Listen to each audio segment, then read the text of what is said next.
tayabay. Tapi lagi na sa atong balay na may taytaya. Oh, may tayab na dito, ne? Loktabon na dito.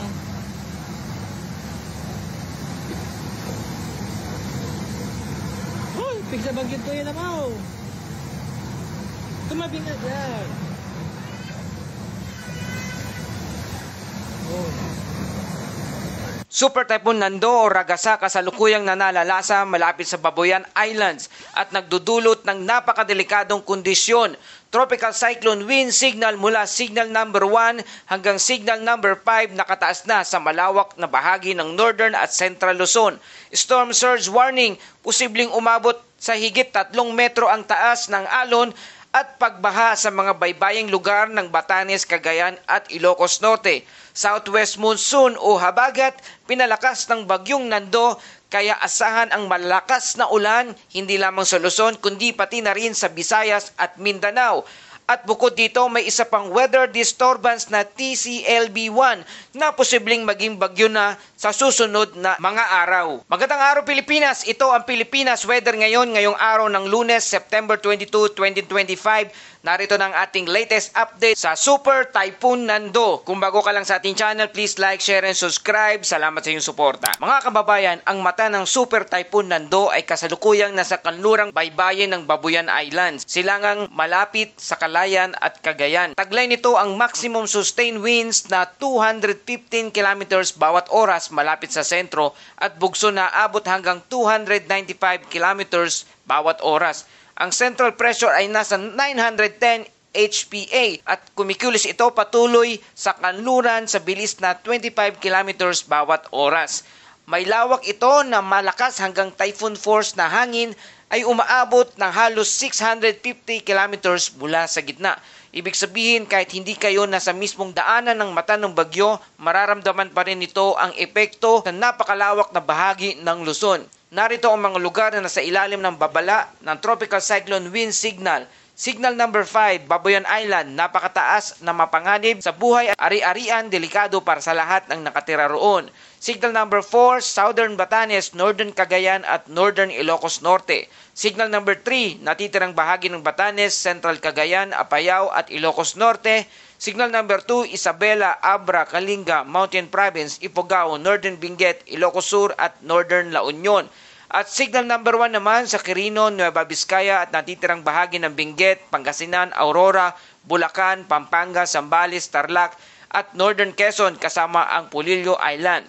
Mga kababayan, malino na habang tumataas ang signal number, mas tumitindi rin ang panganib. Sa signal number 5, napakalakas ng hangin na kayang magpatumba ng matibay na bahay, magwasak ng gusali at magpatag ng mga puno. Hindi lang hangin ang dala ng bagyong ito, kasabay ang kanyang paglapit ay ang southwest monsoon o habagat na pinapalakas ng bagyong Nando. Ngayong araw, asahan ang malalakas na ulan sa Metro Manila, Central Luzon, Calabarzon, Bicol Region, Mimaropa, pati na rin sa malalaking bahagi ng Visayas at Mindanao. Bukas naman, araw ng Martes, September 23, lalawak pa ang saklaw ng ulan mula sa Luzon hanggang Zamboanga, Peninsula at Dinagat Island. Sa Miyerkules, September 24, mas larong lalakas rin ang pag-ulan ang posibleng maranasan sa malalaking bahagi ng Luzon at Panay Island. Mga kaibigan, tandaan, ang ganitong malalakas na ulan ay maaring magdulot ng flash flood at landslide lalo na sa mga lugar na mababa ang lupa at bulubundukin. Isa rin sa pinakamapanganib na dala ng bagyo ay ang storm surge o daluyong.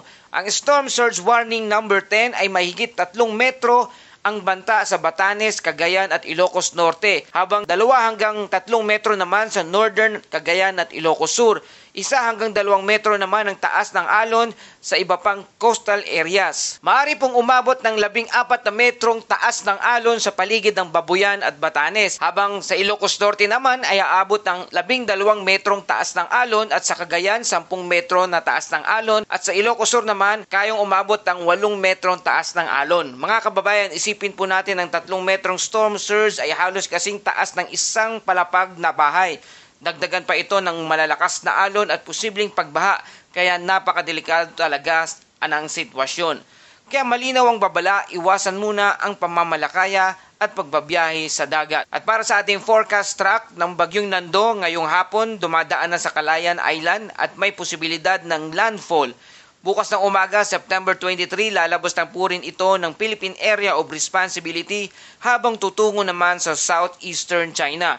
Bagamat inaasahan nating lalabas din siya ng PAR o Philippine Area of Responsibility, hindi ibig sabihin nito ay tapos na ang panganib.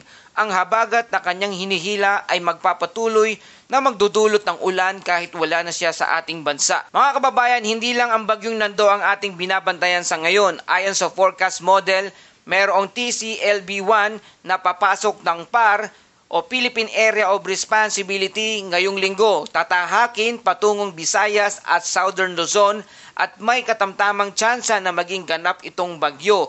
Ang TCLB2 naman ay posibleng mabuo sa silangan ng Luzon at Visayas, ngunit mababa pa ang tsansa nito na lumakas. Ibig sabihin, hindi po ito nagtatapos, hindi pa rito nagtatapos ang serya ng sama ng panahon ngayong buwan ng Setyembre. Mga kababayan, kung babalikan natin ang kasaysayan, makikita natin ang pagkakahalintulad ng Super Typhoon Nando sa mga malalakas na bagyong tumama noong Northern Luzon tulad ng Bagyong Lawin noong 2016 at Bagyong Umpong noong 2018. Parehong nagdulot ng pinsalang aabot sa bilyon-bilyon hindi lamang sa agrikultura kundi pati sa kabuhayan ng mga tao.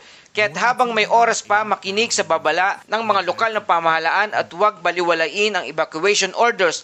Tandaan, mas madaling bumalik sa bahay kaysa iligtas ang buhay na mailalagay sa peligro. Samantala, narito ang mga aktual na epekto sa mga lugar na dinaanan ng bagyo. Sa Lalol, Cagayan, pinadapa ng hangin ang mga palay na dapat sana ay aanihin na.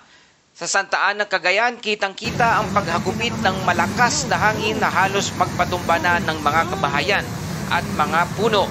Sa Babuyan Island, pansamantalang kumalma ang panahon nang dumaan ang mata ng bagyo, ngunit agad itong sunundan ng malupit na eye-wall winds.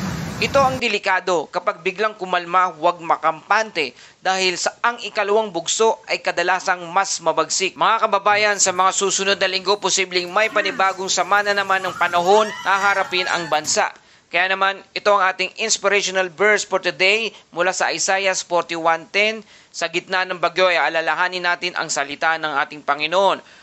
Huwag kang matakot sapagkat ako'y kasama mo. Huwag kang mangalupaypay sapagkat ako'y iyong Diyos. Palalakasin kita, tutulungan kita, at aalalayan kita ng aking matuwid na kanang kamay. Isang paalala na sa kabila ng unos, hindi tayo nag-iisa, kasama natin ang Diyos. At yan ang pinaka-latest update sa bagyong Nando o Super Typhoon Nando. Salamat sa iyong patuloy na pagtutok at pagtangkilik dito sa Pilipinas Weather ngayon. Huwag kalimutang mag-like, share, and subscribe para lagi kang updated sa panahon. Ito ang Pilipinas Weather ngayon na laging nagpapaalala, maghihanda, magiligtas, maging alerto, ingat tayong lahat.